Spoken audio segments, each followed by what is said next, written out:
Hey everybody, welcome to the Brewing Lounge podcast. Welcome back to the lounge. We are here for your listening entertainment. Yes, we dig deep, so you don't have to.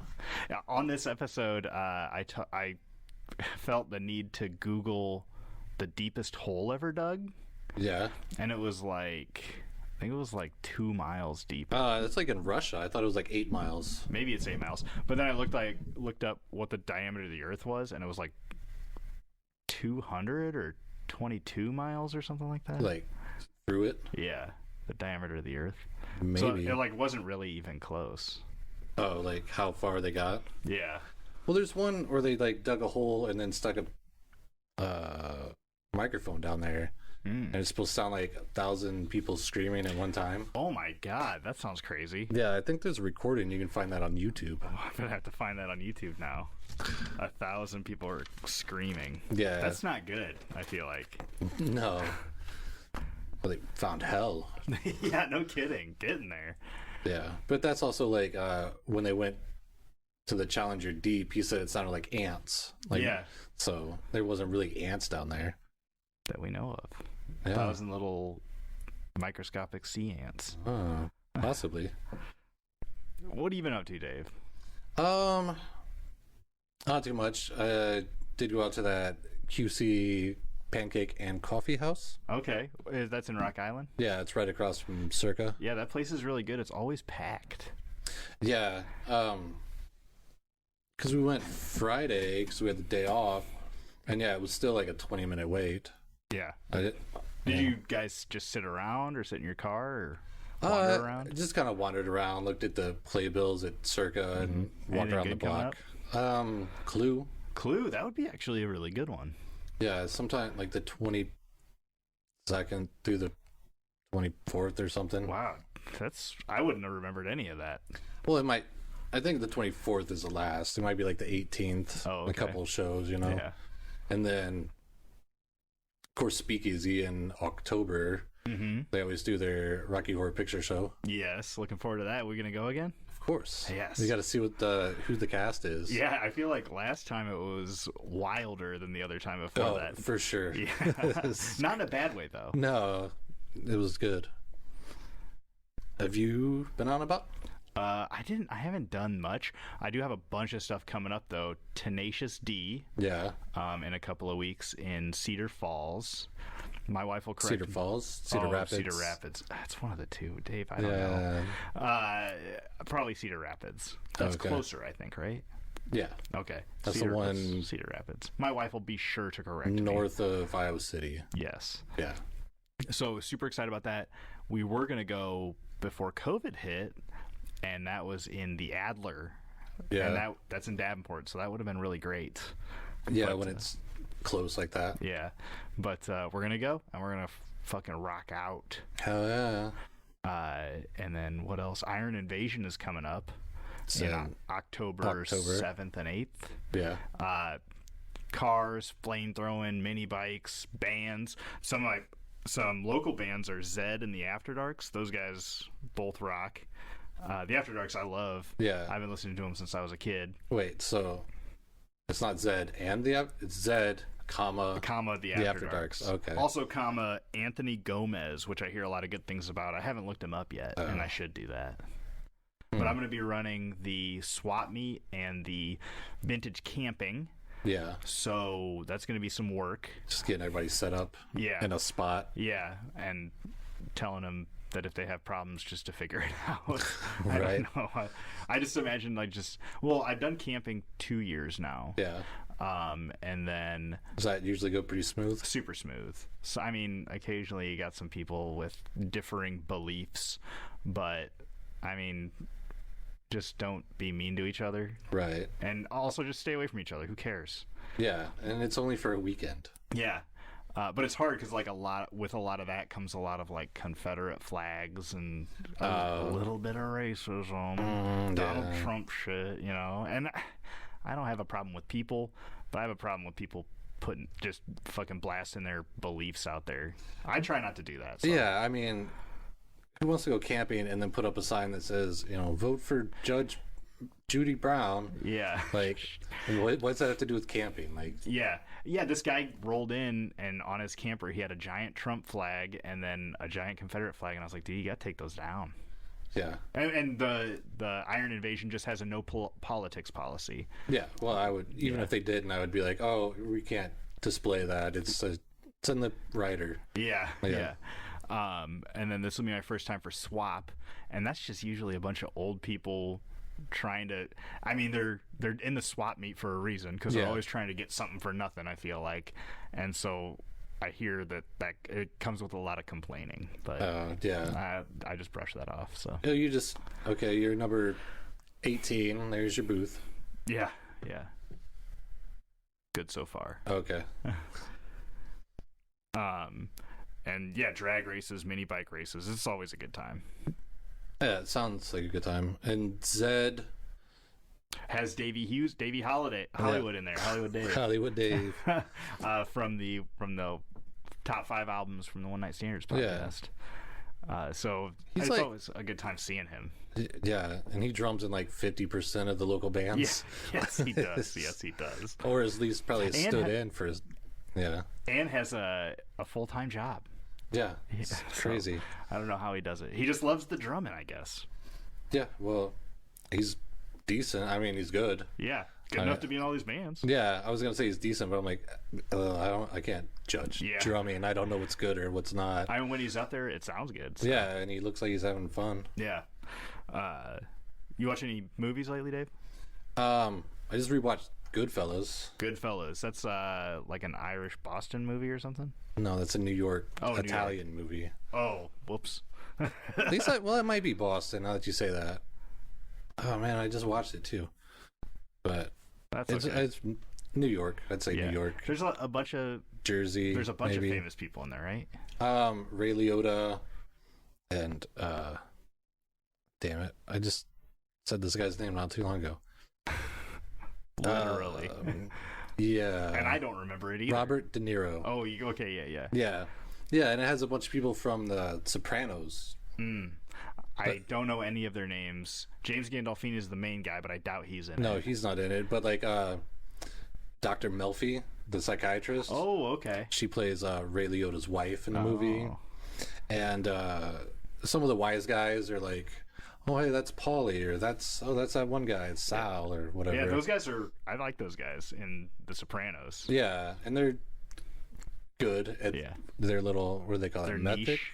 Oh, method, yeah. Or is it method acting, or is it character actors? I think it's method acting. But they're always the same person, yeah. I haven't seen that movie in a long time, but I remember it being good. Yeah, and it's long. Yeah, like 2 hours. Like over 2 hours. Because I was just watching it. It was like at night, so I wasn't like keeping track of the time. But then halfway through, it was like flip disc over. I'm like, oh, okay. So then, like watching it on DVD. It was longer than a DVD. Because even Titanic only had one DVD. Or no, was it Pearl Harbor? Is what Pearl I'm thinking Harbor. Of. Maybe Titanic was 2 VHS. Yeah, too. but some of those, I think they might just do that for like an intermission because like Titanic or some of the bigger movies would be on 2 VHSs. Yeah. So then when they converted them to DVD, I think they just put one on each side instead of like trying to compress them or do anything fancy. Yeah, maybe you don't want to lose any quality. Yeah. Because Casino is another long movie that I think when I watched that one back in the day, I had to flip the CD also. Okay. I have been trying to watch that Fantastic Beasts Secrets of Dumbledore. Oh, why? I like magic shit, okay? I'm a nerd. I'm super nerd at heart. I go to all these hot rod car shows, and I don't know anything about cars. And I'm always walking around trying to talk to people about Dungeons & Dragons. But it's like 2 hours, and it's just like I just can't commit to that long. It's so hard. Yeah. Well, I heard it wasn't that good either. Okay, fair. Maybe I just skip it. Yeah, go for it. What I have watched is that House of the Dragon, that Game of Thrones offshoot. Like prequel or something, kind of? Prequel, yeah, that's exactly what it is. And it hasn't been too bad. Yeah. I think the first couple of episodes of Game of Thrones had me a little harder hooked than this. Yeah. I'll fucking watch it. I don't know. My kid said it was good, and she kind of liked it a little more than Game of Thrones. Because your kid's a government shill. I'm just kidding. Jeez. Yeah, because the government cares about Game of Thrones. Yeah, dude. It's how they brainwash us into being on the couch. Probably. Or like get us to root for our country somehow. Yeah. Yeah, it's very you have to choose what side you're on in a situation like that. Which house you're in. Yeah. Kind of like Harry Potter as well. Yeah. But I like it so far, and I'll keep watching it. That's cool. My wife calls them my wizard soaps. Your wizard soaps? That's kind of what they are. Yeah. That's why I couldn't never get into Game of Thrones, because it was like, it's like soap opera talking, and then maybe a wolf eats a guy. Yeah. Like soap opera talking, it's super boring, but hey, in the background, there's boobs. Like, which is always gonna keep some people's attention. Yeah, it keeps people's attention. That's why they think they cram so many boobs into it, is because there's a lot of talking. But on the other note, on Hulu, I got recommended Reservation Dogs. Got recommended that by Daredevil Brian. Oh, okay. And he was like, dude, you gotta watch it. And I watched it. I binged it in 2 days. I watched 2 seasons in 2 days. It was only 7 episodes each, so it wasn't too tough. But I heard it's really good. Super good, dude. The first season is super funny, and then the second season is like very real. And does it bring it down a little bit? Does it still kind of have the humor in it? But... It has the humor sprinkled in, but not at all as much. So the tones shift a little bit. Super heavy, but it was good. Both of them were very good seasons. That's awesome. I really wanted to see that Reservation Dogs, because some of the movies I rented, I think, had like previews for that in it, where I'm like, really? Yeah, because I thought it was a movie at first, but then it like popped up like on Hulu or whatever. Oh, that's interesting. Yeah. How do you rent these movies? From the library? Yeah, the library. Okay. There's still red boxes out there. Well, yeah. Yeah, because my kid wanted to watch... It's just kind of weird that those older movies had... Well, I guess I don't know, other than Goodfellas, what you rented, but... I wouldn't know how a DVD would have something so current. Although, I guess... Oh, no, not like that one, but like other stuff. Like, I watched that movie X. What's that one? Talked about it on last podcast, where it's about these young adults that go out to a farm. Oh, that's right. Yeah, and they're making a porno or whatever. Yeah. So I don't always get old movies, because believe it or not, the library gets new releases. Yeah, I don't believe it, Dave. Okay, well, that's the knot. That's the knot. Did you have anything else that you did, Dave? Not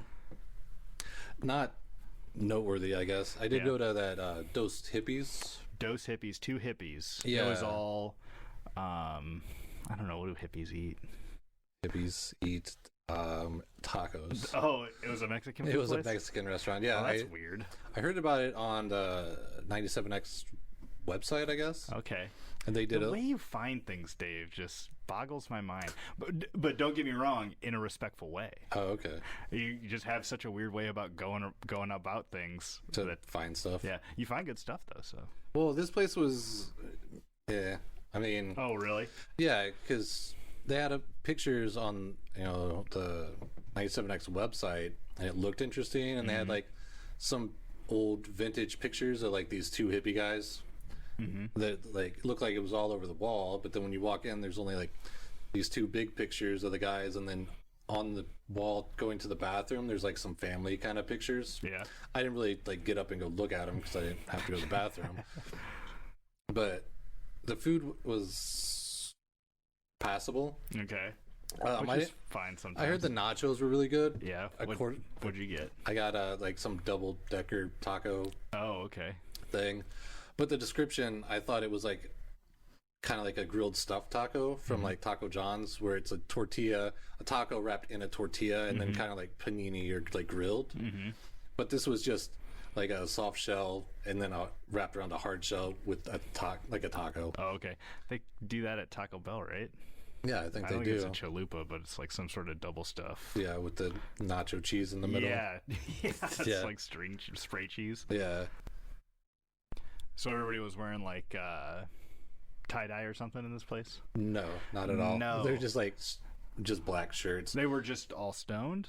I mean, I don't know, because the manager, the dude that I assume the manager,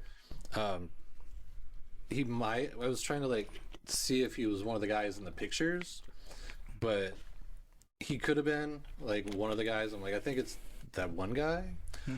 Like, because there was like a dark-haired guy, and then there was like a redhead dude with a beard, and this guy had red hair and a beard, but it was like, he was a yuppie. He had like a businessman haircut, and, like khaki shorts on, and a tucked in like polo.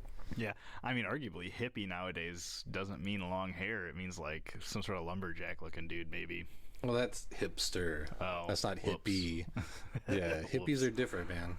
She's got the baggy clothes and beads and their linen. That sounds like a catfish to me. Things. Two hippies taco bar, and you go in, and it's just a fucking joint. Yeah, a big open room that echoed a lot. Oh, dude. Yeah. Atmosphere, ambiance is like the biggest thing that turns me off to a restaurant. Right, and that's kind of what I feel like. They're like, yeah, it's hippie because we have a sign that says "Stay trippy, hippie." Like, there was no like. It didn't smell like patchouli. There was no beanbag chairs. Oh man! Not even like bead curtains or anything. Yeah, and it was just it's for yuppies to be like, I'm a hippie. Like, nah. Yeah, those big open rooms. Like, you can have. And well, first of all, you said the food was kind of mediocre. Yeah, passable it was passable. Like, like. Yeah. I would rather go eat passable food at a cool restaurant as opposed to like the best food ever at like a loud, obnoxious like cafeteria. Yeah, cafeteria. There's a Mexican restaurant up the street from me that it's like you just get bombarded with everybody's conversation, and so is everybody else, so they have to keep talking louder. Right. Yeah, because I've noticed that at like bars or like even at home, if I'm playing music and then like the kids will get loud, I'm like, oh well, I should turn my music down a little bit because then the kids will not be so loud. Yeah, but it's like that at restaurants or something. If there's a lot of noise, people just get louder to try to hear each other, and then it just makes everything louder, and then people get loud. It's like, until it's just like, let's just go somewhere else. Yeah, I agree. And you know what? Never went really back to that Mexican food restaurant. Yeah. Maybe I should get takeout more from places like that because they have good food. Yeah. Well, but those street tacos, there's just not a lot of food for how much you're paying for those things. Yeah, that's why I didn't get a street taco, because I did see a picture of it and it was literally like 3 tacos. It just looked like there was nothing there. Yeah. And but the old lady got some fish tacos she thought were really good. My wife swears by fish tacos. Yeah. Front Street has some pretty good fish tacos. To check that out. Is it tilapia or is it? I have no idea. Oh, okay. What's a good fish to put in fish tacos? Tilapia? I guess mahi. Oh, okay. Yeah, because she got a grouper one and she said it was pretty good, but then she also swears that Red Lobster has really good mahi, like fish tacos. Okay. But I don't know. I don't usually get fish tacos. Yeah, me neither. Anything else you did, Dave? Well, before we get into the meat and potatoes, I wanted to give a shout out to Zach. Zach, okay. Yeah, he's going into the 10th grade, or he probably already started 10th grade. Mm-hmm. Yeah. 10th grade, high school. Yeah. Well, I mean, second year. He's a pro now. Yeah, I mean, by now he probably sees the facade, can see past it, and yeah.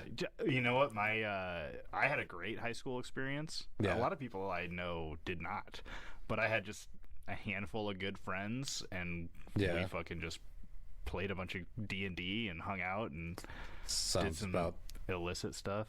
Similar to mine. Yeah. Just had a good group of friends and just hung out with them and didn't really do like football games or prom or I went to prom, but like, all the dances and the politics and the gossip, like we were just like the stoner kids.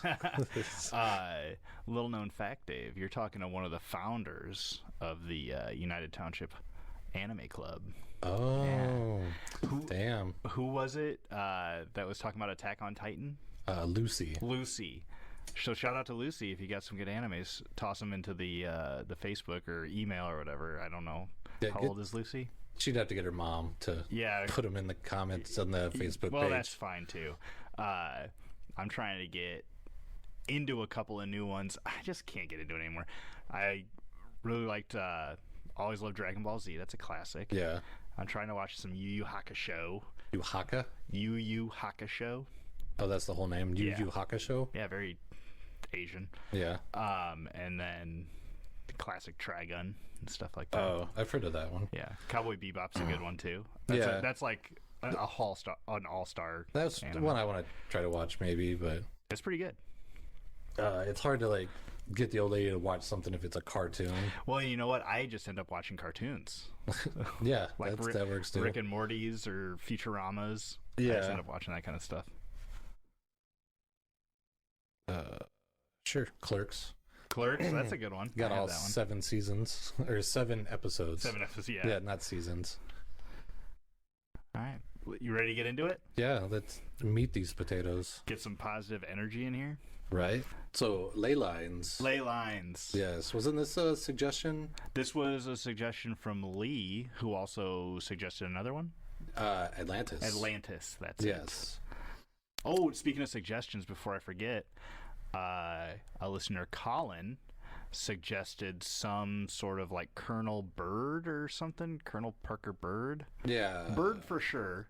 Yeah. I think that guy explored the poles. Okay. And I think there was a thing where they sent an expedition with a bunch of like military equipment, like 2 destroyers and aircraft so you've heard of carriers. this. Like, yeah. Okay. They went down to the Arctic and I guess started getting into a fight with UFOs. Get into a fight with them. Okay. That sounds like a podcast worthy topic. Yeah, it's an interesting one. Yeah, Colin. We'll see. Okay, so Colin, if you're listening, remind me to put that on the list. I would rather just do it next episode or in a couple episodes because we just have such a big, daunting list. And it's easier to just get new ones, I feel like. Just as they go. Yeah. Well, it's cool to write them down so if we need one. Like, yeah. what did we do last episode? Last episode was animal attacks. Yeah, because I think we rolled a couple of times to land on that one. Yeah, I don't know what my deal was that day. Oh, that was all right. Yeah. But it turned out to be a good episode.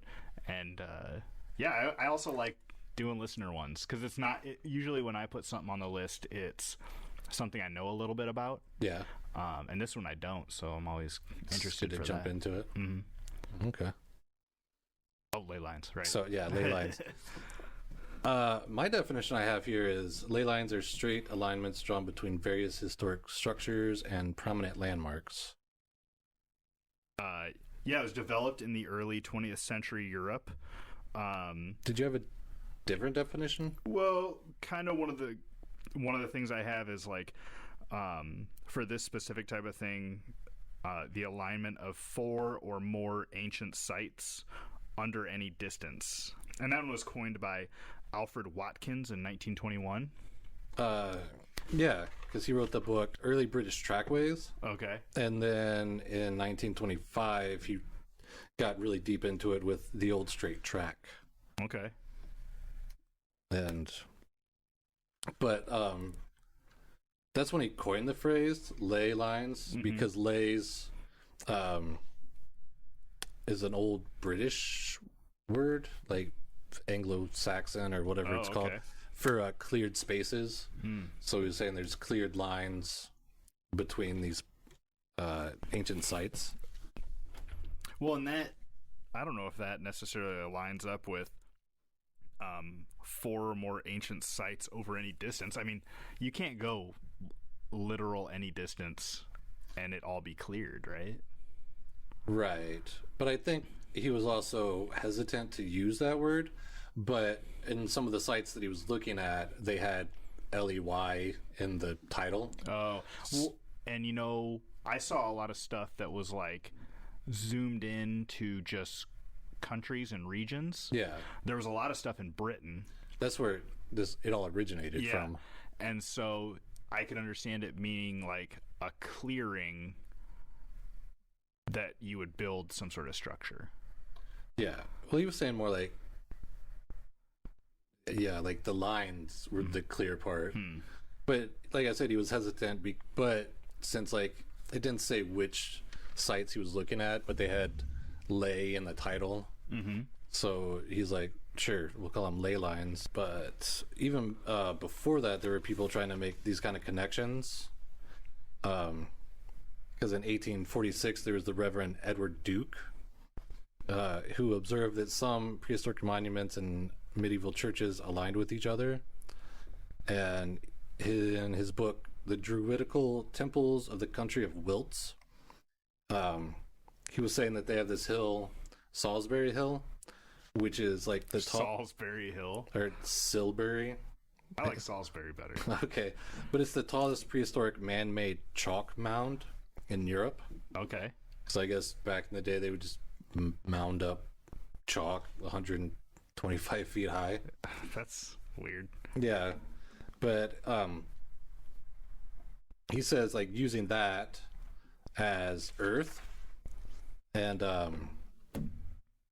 the sun and the other planets revolving around it, represented by 7 temples placed at their proper distances around it, that these inhabitants of Wiltshire pretty much made a vast planetarium or a stationary orrery, like with all these temples, and then this mound being Earth. In the Christian Remembrancer, which I guess is like an old magazine or something, they did a review of his book, and they said, "It has seldom been our unhappy fate to wade through a book in the pages of which we could find less instruction of any kind or a larger number of the most puerile absurdities." Jeez, tell us how you really feel. Yeah, well, I guess like some of them, some of these temples, like quote unquote temples, were stone, and then some were just earthen temples. But I'm guessing since the temples was in quote, yeah, maybe he was just like, oh, this mound over here, and then this pile of bricks over here. I had heard something about like a lot of these. So like the nodes of the ley lines where they intersect would be like places of power. Yeah. And that's a lot of times where like kings would give their, you know, speeches and stuff like that. Yeah. To their peoples. So I mean, if you don't have a castle, right, you know, you just try to get onto the highest point. Yeah. Well, in China, they have things called lung mi. Okay. Or lung mei, or dragon paths, and they would find like points, like they would also call them mounds. They would be like the dragon's heart, and then straight lines that ran from that through like certain places. But they wouldn't. It wasn't like they ran through them. They would build stuff to deflect the line, because if it went straight for too long, it would build up so much energy. So they would build structures in the way of stuff, so it wouldn't build up as much energy. And I guess sort of energy collector. Yeah, there's some man-made mound outside of some Chinese. You don't got to get it completely right. Yeah, but it's where once a year, when they had an emperor, he would go up to this hill and like recharge or whatever. To like meditate or something. Yeah, because it's like one of these dragon energy things. Something I had heard. So a lot of where I got started was like the pyramids of Giza. Yeah. And one thing I had heard was the shape of a pyramid like contains energy, and supposedly like it holds energy. Yeah. Okay. So one thing I had heard is like they replicated a pyramid structure in Russia, and within it people would not get super sick, and also like water wouldn't freeze, and like all these kind of weird anomalies. Yeah. I didn't look too far into that. This whole topic had a lot of like branch off subjects. Yeah, for sure. So I was trying not to get too off topic. And then that's why you may hear me say I didn't look too far into it, because I just wanted to stay with the ley line geometry type stuff. Yeah. But some of the interesting things about the pyramids of Giza, one thing is I had seen a map of the Earth now, and they had maybe thought that when Earth was more like Pangea, that the pyramids of Giza would be in just about like the center point of Pangea. Now, the pyramids would have more than likely been built after that. Yeah. After it broke apart. But the idea of having the same amounts of land kind of in either direction, and I don't know if maybe north-south is be less land than east-west, or maybe vice versa. Yeah, I would just see a map. Yeah, it's hard because like a map of the Earth is like an oval. Yeah. And so it's not exactly a one-to-one. But looking at the map that I saw, it was kind of it could make sense to me. Yeah. But then from the pyramids of Giza, there's this obelisk that was being built in Aswan, and the distance from Aswan to Giza, and I think it was like the center points of the monolith and Giza, is 365.4 nautical miles. Yeah. Which is the same number of days in a year. But also this monolith wasn't finished. Right. So that was kind of questionable to me.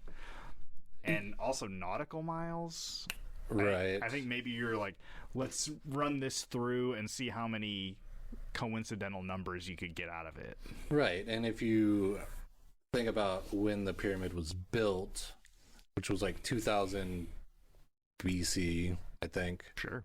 That sounds about right. Yeah, it's old. Like Cleopatra is closer to the invention of the smartphone than she is to the building of the pyramids. Whoa, that's crazy. Yeah, so they're old, and that was way before the Christian calendar came along.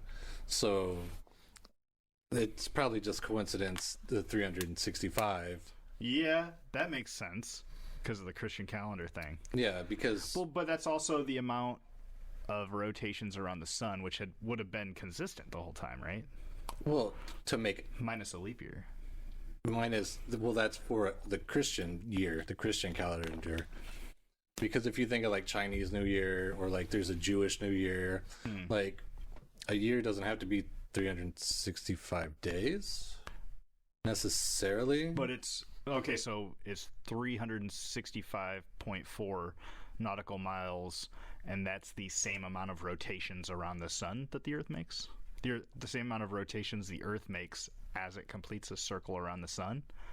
Okay, that makes sense because the seasons are always the same. Yeah. So then it would be like, okay, this is when the sun is the highest. So you would go by like your solstice. So I guess the days would be the same. Yeah. I guess it's just the days of the week or whatever. Yeah. All that is kind of arbitrary for whatever religion you're in. Right. Well, that's kind of interesting. That's like kind of the closest thing.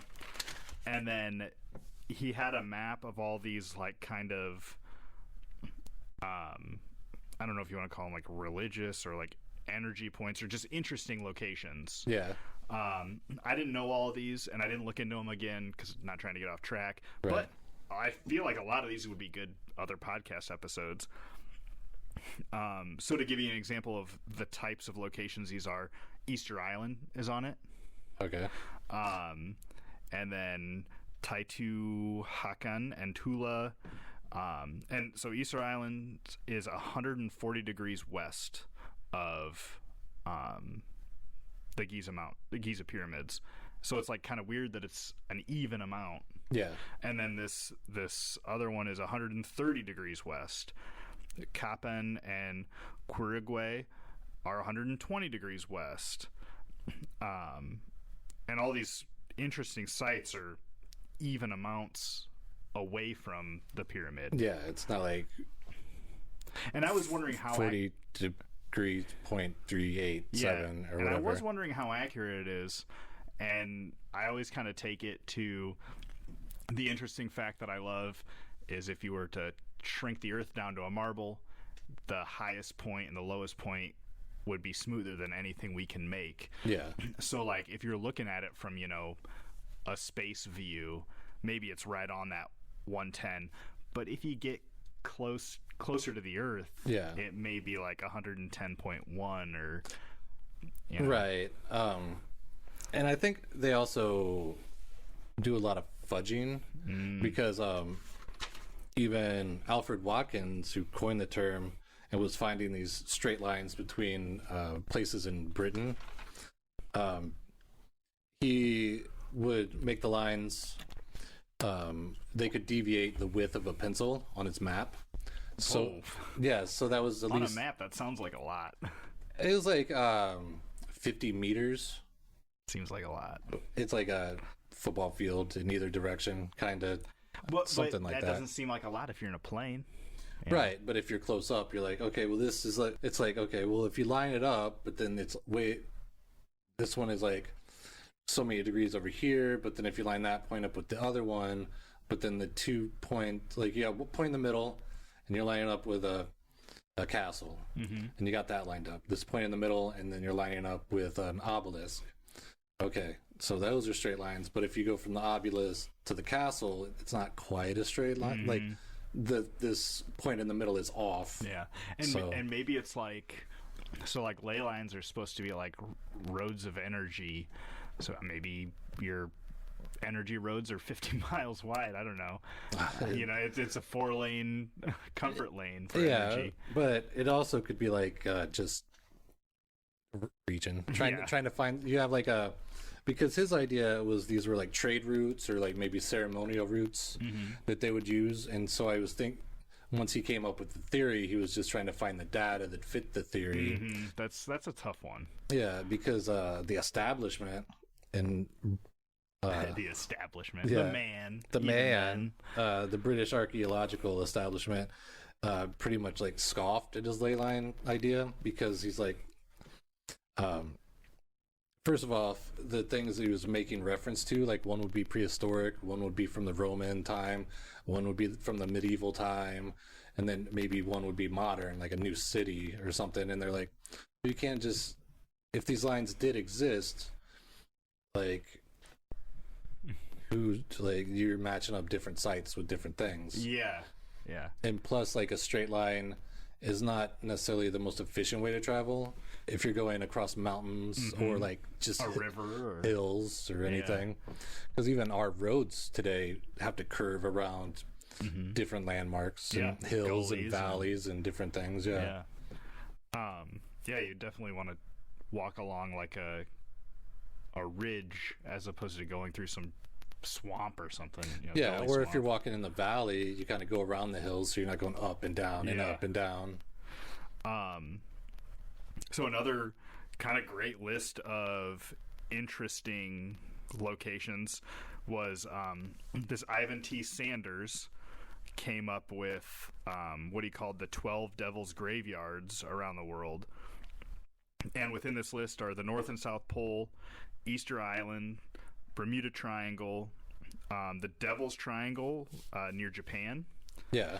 And then the South Atlantic Anomaly. I've heard of that.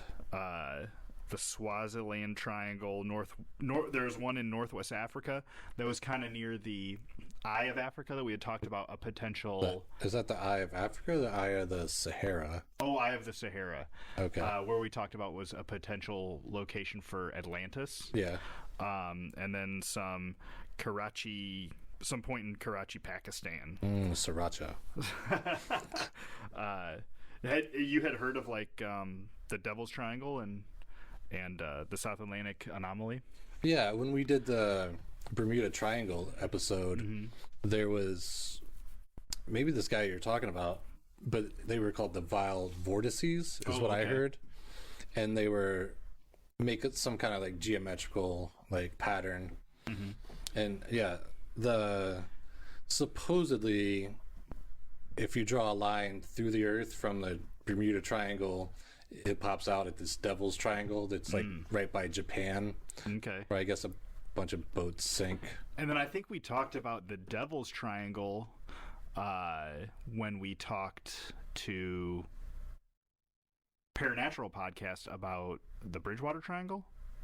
But I think maybe it was just like one drop in there. Yeah, I think we name dropped a couple triangles. Oh, okay. Because there's like they were talking about like a Michigan triangle, Yeah, I remember that and one then too. some other triangles. Yeah, we gotta get the trifecta of the four of us to do one of these. The quadfecta. Do another triangle episode with them. Yeah. Yeah. We'll have to hit those guys up. And maybe we said this on the last podcast. You can call those guys now. They always say that on their podcast, that they have like a button or something on their website that you can call them. Make sure you go and call those guys and say you want them to get back together with the Blue Ribbon Lounge. Yeah, what's that thing that people who listen to Howard Stern, they call out the radio stations and like say, what is it, Baba Booey? Baba Booey. They're like, Baba Booey, Baba Booey. Was that a guy on that show? Yeah, I think it was like the producer. Oh, okay. Like what a great word or name. Right. So with the 12 Devils Graveyards is where they really started getting into creating like patterns within the Earth using these points. Okay. So they were using them to create an icosahedron, which is a 20 triangular face. And this may have been more, I mean, that doesn't sound like it has these 12 nodes. That seems like it would have more than that. Yeah. But maybe like if you put that on a map, that's where a lot of the nodes would hit. And then some would be in the ocean. Yeah. But well, some of these are in the ocean. Right, because some of them are just triangles of water. Yeah. But like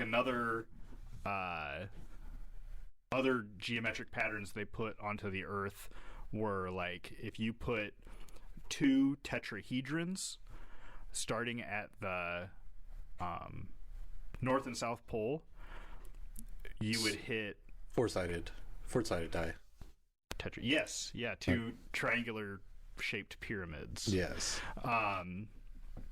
You would hit at one point it would be like 19.5 degrees. And so on Earth, one of those points would be Hawaii. Okay.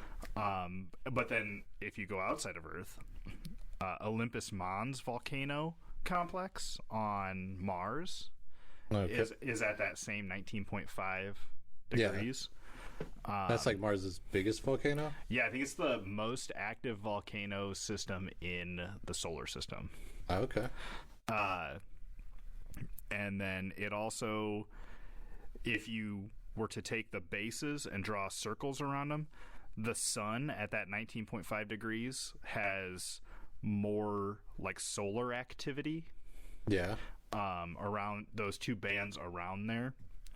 The red spot isn't on that point, on those points. It's at 22.5 degrees, which is the quarter of a circle. Okay. Yeah, so I don't know. They're a quarter of a circle. Yeah, so it's just like kind of interesting points that line up with like geometrically. Math. Yeah. There's a dark spot on Neptune that's at that 19.5 degrees. There's on Uranus's moon Miranda, it has a weird hexagonal geography feature on the surface of it, and there's also like triangular features. They look like kind of like steps or something. Okay.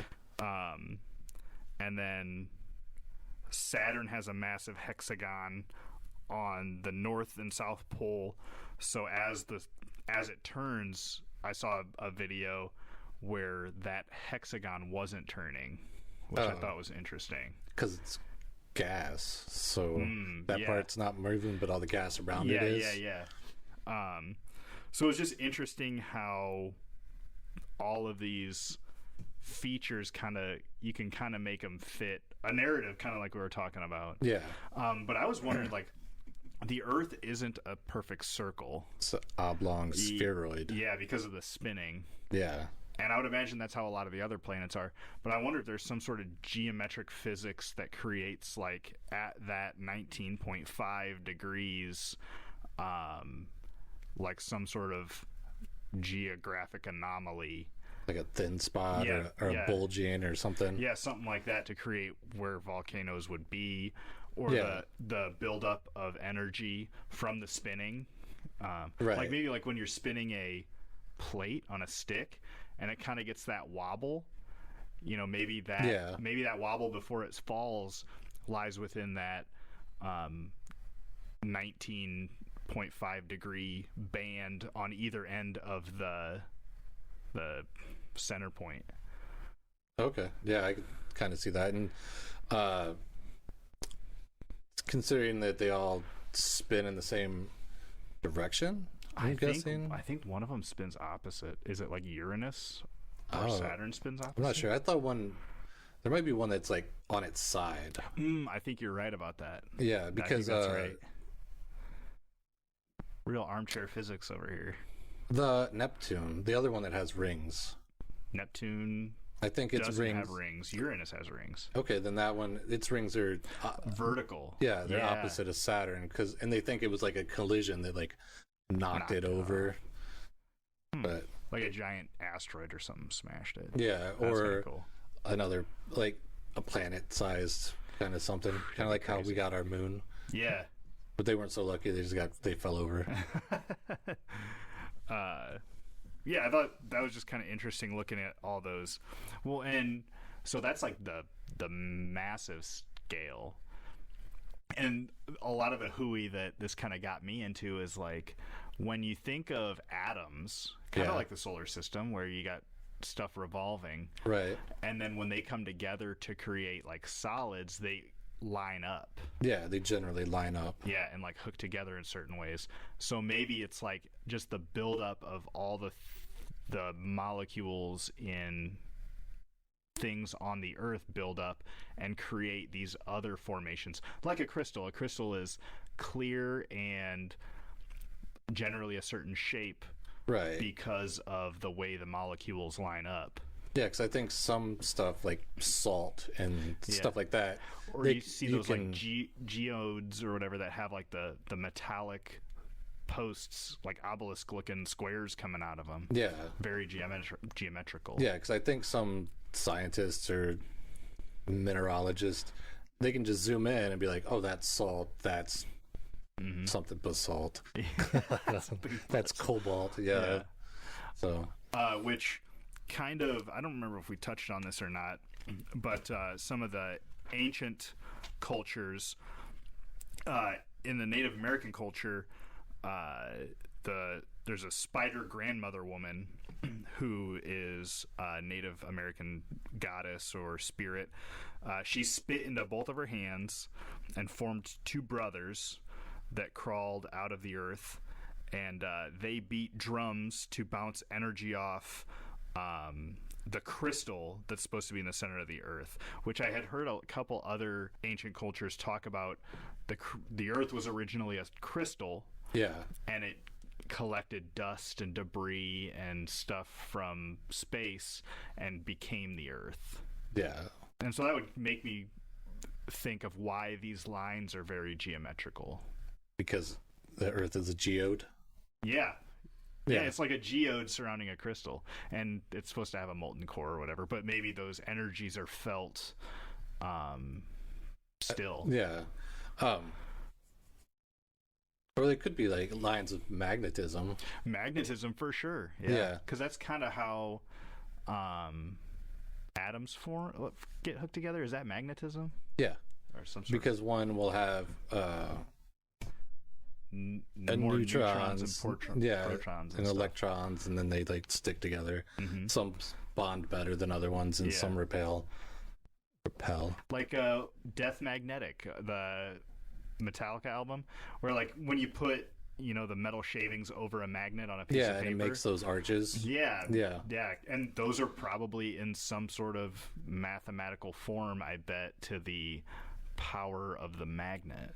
Yeah, but I think with ley lines, it's hard to find one like map, because depending on like if you're looking at the whole world, if you're looking at just like the United States, if you're just looking at Australia, and then it's also depending on who made the map and whether or not so there's not like a definite like pattern to them, it seems like. But what were you gonna say? I had heard about this Bruce Cathy. Yeah. He was a New Zealand military and commercial pilot. Yeah. He was a New Zealand military and commercial pilot, and he claims to have seen a bunch of UFOs while he was flying. Yeah. And so he documented them all and was finding like correlations in their flight paths. Yeah. And so he started researching and accumulating other people's sightings, and he claimed that they developed a grid around the world that were like UFO flight paths. Yeah. Which is funny because you say that, because I've heard of this Tony Wedd, and he was an ex-pilot also, and some kind of amateur archaeologist, and he wrote the book Skyways and Landmarks. Okay. And his theory also was that the ley lines weren't for trade, but were magnetic routes for UFO travel. Okay. And then which kind of corresponds with this Bruce Cathy kind of claimed that there were lines of energy that the spaceships were following, potentially stopping at these nodes to like power up.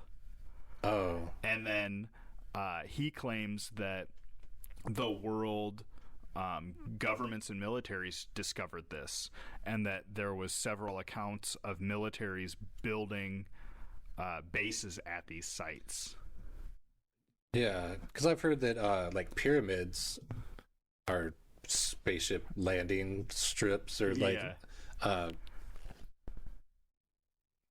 like they land on them, kind of like a helicopter pad, but specific so that the alien ships can like it's got like a cone-shaped thing on the bottom. Yeah, that they just like sit on or something to soak up these energies.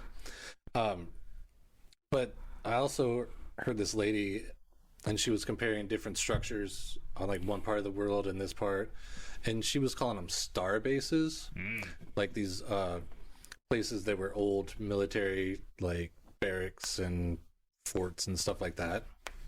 So well, and I don't know if you remember in the Atlantis episode, there was some sort of declassified document that included the Eye of the Sahara, and it was super redacted. So so there wasn't a bunch of information in it, but maybe that's what this Bruce Cathy was talking about, in that they found these locations and they're doing tests, and they're finding something there to build bases. And I don't think in the document it said all of the locations, and I don't think it said any of the tests that they were doing. Those parts were redacted. Okay. It's one of the bases Montauk. Yeah, probably. It could have been. Yeah. But I also think that a lot of places that they build bases are places that you would want to build a base. Like even like in ancient times, you'd be like, I want to build my castle up here because I have the high ground. And then a new military comes and they're like, oh, we're going to build it up here because it's the high ground. Yeah. And it just happens to be the same place. And like, oh, they keep building that base over and over at the same spot. Like, well, yeah, because it's the high ground, and or it's like controls the bay, or is like at some strategical point, not necessarily because of magnetism or earth energies. Yeah, I think we were also talking about that in the Atlantis episode, where there was like some sort of city that they're finding. They keep digging deeper, and it's like 4 cities built on top of each other in like various different eras. Yeah. So yeah, I mean, there was obviously something about that location that they wanted to build, whether it be the high ground, or good soil, or fishing or something. Yeah, like, or 2 rivers coming together, some kind of crossroads. Yeah. I mean, we're here in the Quad Cities because of the river. Yeah, it was a good trade spot. Yeah. Well, my theory on the whole ley line thing is that the ancient people, back when there was no light pollution, and so because they say like the pyramids at Giza are representative of the 3 stars in like Orion's belt, and there's other spots in the world that line up or whatever, but if you're there's no light pollution, and you can see the universe, like you're dangling into it. Yeah. You know? Yeah, like some sort of huge sundial type thing. Like you can use what you actually see to be able to affect how you build. Yeah. Especially if you're like tracking the stars. Which they did a lot of. Yeah. Or there's like a constellation that is like your god represents your god. So then you place your temples in a pattern So that like if mirrors it. Yeah, or like if you're standing to the north, say you're like on the southern edge of a country, and you want, when people come to invade you want them to see over your giant church or castle or whatever, Yeah. your god's constellation. Like, Right. that's just like a visual representation of maybe how they were thinking. Or if you put a door in your temple and at the solstice or whatever. Or a window. Yeah. Or a window. Yeah. But so like Yeah, Matt, also a window. but it's lined up like at the solstice you can see like the Big Dipper perfectly through it, so then you can like do your prayers and stuff with the constellation coming in through that window. Yeah, that's pretty cool. That's like way more energy than they put into any sort of religion now, I feel like. No. Yeah, exactly. And during the day you would probably travel using the sun. So if you were going to set out and be like, all right, Dad, I'm leaving. I'm going to go start my own town. And so you're like, use the sun. You're going to walk generally a straight line until you find a place that you want to set up at. And then you build up your town. You got something. And then over the years, other people build on top of it because it's a cool spot. And then along come flight. And people are like, oh, hey, look how this is a straight line from that. And how that's lined up with that. And it's like, well, yeah, if you navigate using just the stars or the sun, you're going to end up in straight lines. Yeah.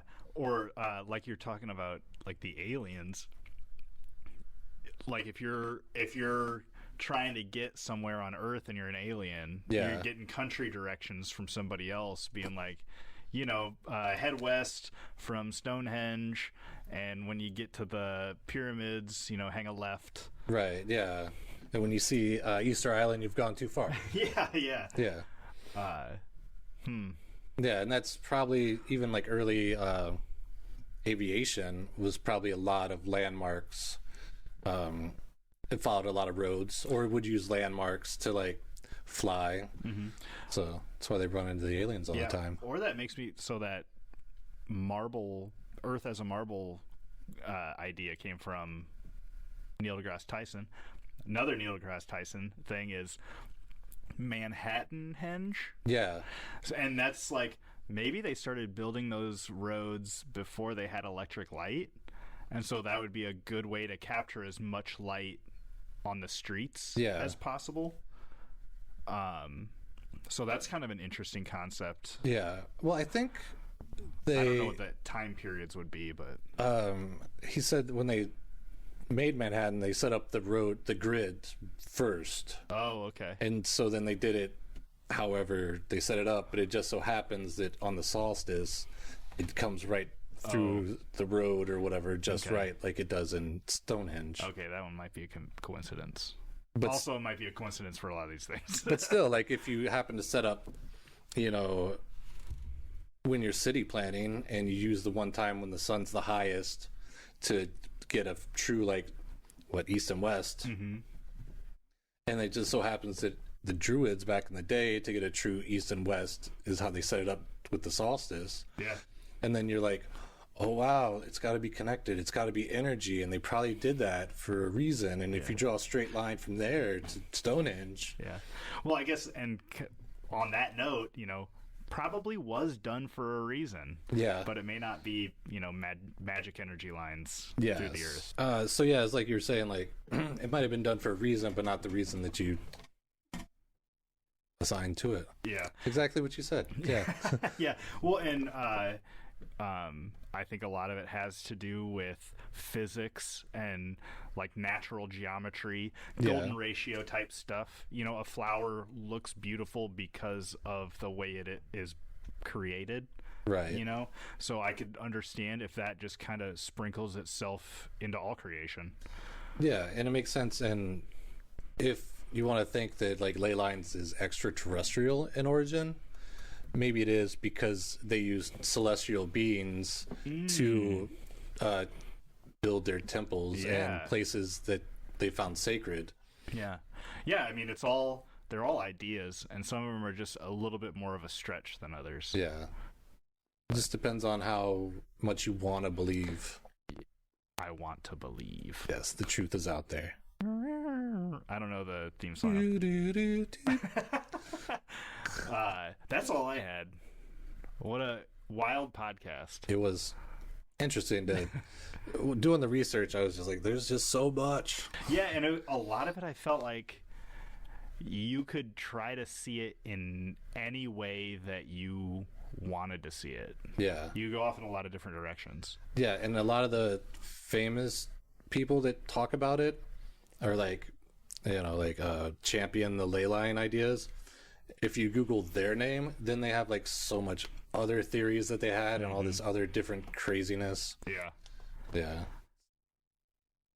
Could be a rabbit hole. Yeah, for sure. It was. I mean, I could have definitely gone a lot deeper into a lot of these other subjects, and I would love to. So, I mean, any of those places we put out, leave a comment or hit us up on the Facebook group. Yeah. Blue Ribbon Lounge Podcast on Facebook, and let us know what you want to do, because we like other people to make our decisions. Yeah, and that too. But if you want to have a discussion or you have a theory of your own, you can also leave it in the comments, and then maybe get some back and forth going. I think we got some good minds in there. Yeah. I'd love to hear from you guys more. For sure. What do we got coming up, Dave? We got October coming up. We got Spooktober coming up. Yeah. So hoping to have Jason Whitmarsh back on. Well, I'll have to reach out for him. Unless he listens. Probably not, because he's busy. Busy guy. He's probably sewing shirts right now. Yeah, or spinning records. Yeah. Hard to listen to a podcast when you're bumping jams. Right. And then we got Dave's super famous movie list. Yeah, we got to get that. I'm hyping it up, Dave. I know. Excited. I got one more episode. Oh no. Maybe I can just put it on the Facebook. I don't have to, because I'm not going to say 31 movies on the podcast. Well, maybe we can each kind of throw out some suggestions. Yeah. So. Kind of what you want to do. And then I still like the idea, if we can get one video up to 100 views, we can do like a Facebook Live. Yeah. And then I thought maybe I could sweeten the deal. Maybe we can bring back some of those hot sauces. Oh, God. Or maybe we'll do like a little discount on our stickers or something on Abernathy's. Oh, yeah, for a celebration. Yeah. I'll try to bring up if they have a sale coming up soon sometime. Oh, yeah. That'll work. Yeah. All right. Well, that's all I got. I hope you guys had a good time, and hope this sparked a little interest in some sort of geographical magic for you. Yeah. So you guys be good to yourselves. Have a good one. Yes, and remember, in the words of Dr. Chuck Tingle, as buckaroos, we all know that love is real, but the only chance we have at making real changes in the darkness is to get out there and prove it. Oh, Chuck Tingle, you fantastic doctor, you. Yeah, you beautiful bastard. See ya. See ya. Those are my best, Chuck Tingle.